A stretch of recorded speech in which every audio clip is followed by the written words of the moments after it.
आपण देवळात जातो, देवळातल्या पहिल्या पायरीला नमस्कार करतो, पण देवळात कासवही असतो, पण त्याचं दर्शन करूनच मग आपण मंदिरात प्रवेश करतो.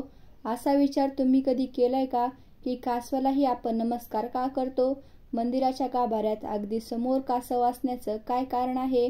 तर याविषयी चला सविस्तर जाणून घेऊया, पण त्याआधी चॅनलला सबस्क्राईब नक्की करा. कासवाला नमस्कार करूनच मंदिराच्या गाभाऱ्यात प्रवेश करण्याची पद्धत आहे.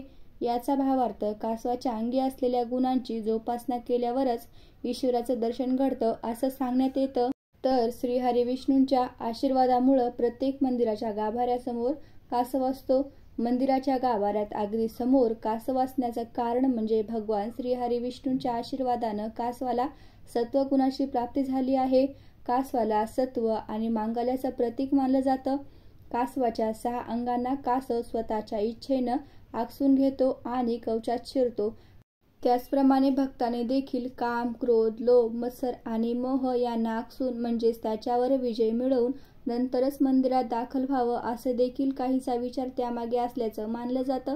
काही मंदिरातील कासव हे नतमस्तक स्वरूपात म्हणजेच मान देवाच्या चरणाकडे झुकलेली, तर काही मंदिरात जागृत कुंडली अवस्थेत म्हणजेच मान वरती केलेली कासवाची मूर्ती स्थापन केलेली असते.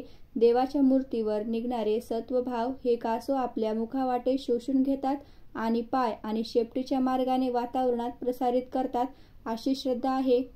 यामुळे गोमातेखालोखाल कासवाला देखील मान दिला जातो. कासवामध्ये असलेल्या गुणांविषयी सांगायचं झालं तर कासवामध्ये शरणागत भाव असतो. यामुळे कासवाची मान सदैव खाली वाकलेली असते. त्याचे लक्ष पूर्ण देवाच्या चरणांकडे असते.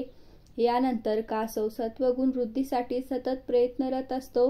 काही मंदिरामध्ये कासवाची मान वर उचललेली असते. मान वर उचलल्याने म्हणजेच कुंडली जागृत होणं आणि देवतेकडून प्रक्षेपित होणाऱ्या सत्वलहरी ग्रहण करण्याची कासवाची धडपड दर्शवणं. यानंतर आध्यात्मिक उन्नती होण्याची तीव्र इच्छाही कासवामध्ये असते. आध्यात्मिक उन्नतीची तीव्र इच्छा असल्यामुळेच कासव मंदिरात कायमस्वरूपी राहतो. इतर लोकातील म्हणजेच देवलोकातील गंधर्वलोक, यक्षलोक इत्यादी लोकातील शापित आत्मे देखील पृथ्वीवरती कासवाच्या रूपाने जन्म घेतात अशी ही मान्यता आहे. अशाच माहितीपूर्ण व्हिडिओज पाहण्यासाठी चॅनलला लाईक, शेअर आणि सबस्क्राईब जरूर करा.